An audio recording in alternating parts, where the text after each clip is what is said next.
sin lugar a duda, que para que una obra trascienda los límites de los territorios en los que se habla el idioma en el que fue concebida, escrita y pensada, una buena traducción es fundamental.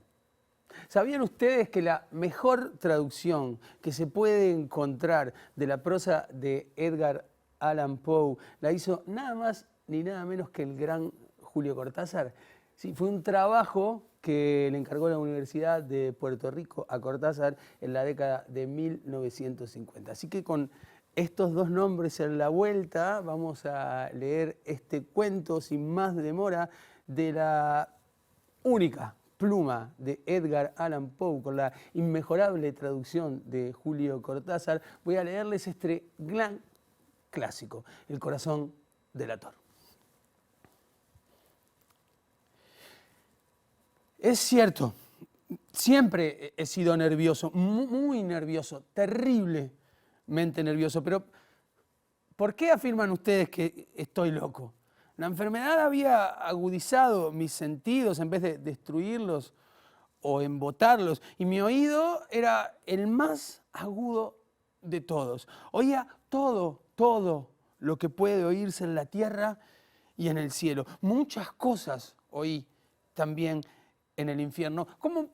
¿Cómo puedo estar loco entonces? Escuchen y observen con cuánta cordura, con cuánta tranquilidad les cuento mi historia. Me es imposible decir cómo aquella idea me entró en la cabeza por primera vez, pero una vez concebida me acosó de noche y de día. Yo no perseguía ningún propósito, ni tampoco estaba colérico. Yo quería mucho al viejo. Jamás me había hecho nada malo, jamás me insultó. Su dinero no me interesaba. Me parece que fue su ojo, sí, eso fue su ojo. Tenía un ojo semejante al de un buitre, un ojo celeste y velado por una tela. Cada vez que lo clavaba en mí se me helaba la sangre y así, poco a poco, muy gradualmente, me fui decidiendo a matar al viejo y librarme de aquel ojo para siempre. Presten atención ahora. Ustedes me toman por loco, pero los locos no saben nada. En cambio, si hubieran podido ver con qué habilidad procedí yo, jamás, pero jamás fui más amable con el viejo que la semana antes de matarlo. Todas las noches, hacia las 12 hacía yo girar el picaporte de su puerta y la abría tan suavemente, y entonces, cuando la abertura era lo bastante grande para pasar la cabeza, levantaba una linterna sorda, cerrada, completamente cerrada, de manera que no se viera ninguna luz, y tras ella pasaba la cabeza, la movía lentamente, muy lentamente, a fin de no perturbar el sueño del viejo. ¿Es que un loco hubiera sido tan prudente como yo? Y entonces, cuando tenía la cabeza completamente dentro del cuarto, abría la linterna cautelosamente, porque le crujían las bisagras. La iba abriendo lo suficiente para que un solo rayo de luz cayera sobre el ojo de buitre. Y esto lo hice durante 7 largas noches, pero siempre encontré el ojo cerrado y por eso me era imposible cumplir mi obra, porque no era el viejo que me irritaba, sino el mal de ojo. Al llegar a la 8ª noche, procedí con la mayor cautela que de costumbre al abrir la puerta. Habría ya pasado la cabeza y me disponía a abrir la linterna cuando mi pulgar resbaló en el cierre metálico y el viejo se enderezó en el lecho gritando: ¿Quién anda ahí? ¿Quién anda ahí? Permanecí inmóvil, sin decir palabra, durante una hora entera. No moví un solo músculo. Y en todo ese tiempo no oí que volviera a tenderse en la cama. Oí de pronto un leve quejido y supe que era el quejido que nace del terror. No expresaba dolor o pena, no. Era el ahogado sonido que brota del fondo del alma cuando el espanto la sobrecoge. Bien conocía yo ese sonido. Muchas noches, justamente A las 12, cuando el mundo entero dormía, surgió de mi pecho, ahondando con su espantoso eco los terrores que me enloquecían. Repito, lo conocía bien. Comprendí lo que estaba sintiendo el viejo y tuve lástima, aunque me reía en el fondo de mi corazón. La muerte se había aproximado a él, deslizándose furtiva y envolvía a su víctima. Y la fúnebre influencia de aquella sombra imperceptible era lo que movía a sentir, aunque no podía verla ni oírla, la presencia de mi cabeza dentro de la habitación.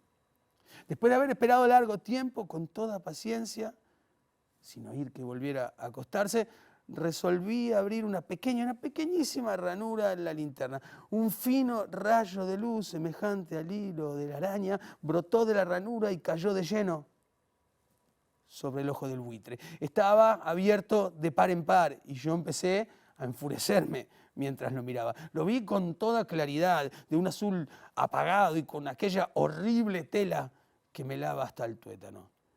¿No les he dicho ya que lo que toman erradamente por locura es solo una excesiva agudeza de los sentidos?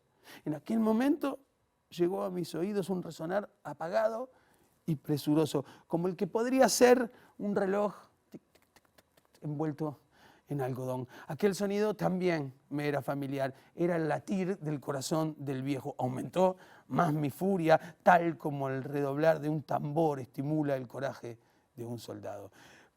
Pero entonces, incluso entonces me contuve y seguí callado. Apenas si respiraba. Sostenía la linterna de modo que no se moviera, tratando de mantener con toda la firmeza posible el haz de luz sobre el ojo. Entre tanto, el infernal latir del corazón del viejo iba en aumento. Se hacía cada vez más rápido, cada vez más fuerte, momento a momento. El espanto del viejo tenía que ser terrible.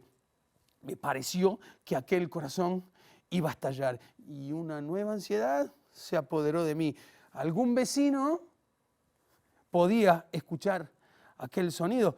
La hora del viejo había sonado. Lanzando un alarido, abrí del todo la linterna y me precipité en la habitación. El viejo clamó nada más que una vez. Me bastó un segundo para arrojarlo al suelo y echarle encima el pesado colchón. Sonreí alegremente al ver lo fácil que me había resultado todo. Pero durante varios minutos el corazón siguió latiendo con un sonido ahogado. Claro, no me preocupaba, pues nadie podría escucharlo a través de las paredes. Cesó por fin de latir. El viejo había muerto.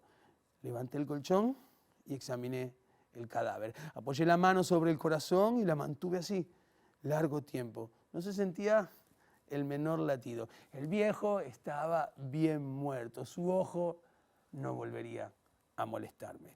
Si ustedes continúan tomándome por loco, dejarán de hacerlo cuando les describa las astutas precauciones que adopté para esconder el cadáver. La noche avanzaba mientras yo cumplía mi trabajo con rapidez, pero en silencio. Ante todo, descuarticé el cadáver. Le corté la cabeza, los brazos y las piernas. Levanté luego 3 tablas del piso de la habitación y escondí los restos en el hueco. Volví a colocar los tablones con tanta habilidad que ningún ojo humano, ni siquiera el suyo, hubiera podido advertir la menor diferencia. No había nada que lavar, ninguna mancha, ningún rastro de sangre. Yo era demasiado precavido para eso. Con un balde había recogido todo.